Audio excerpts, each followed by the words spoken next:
आहे.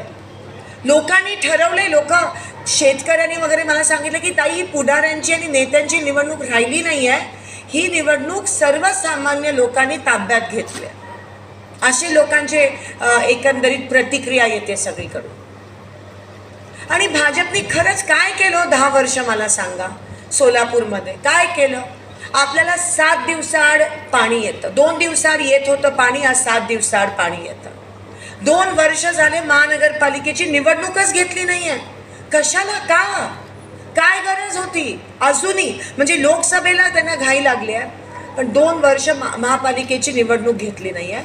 आणि त्यामुळे आज आपल्याला 7-7 दिवसाआड पाणी येतं. पाणी येत नाही, कमी धाराचं पाणी येतं म्हणून आपण बोर लावतो, त्याच्यावरती मशीन लावतो आणि त्या मशीनला हात लावून लहान लहान मुलं शॉकनी गेले, दगावले. ह्याचा पाक तो भारतीय जनता पक्षाचा.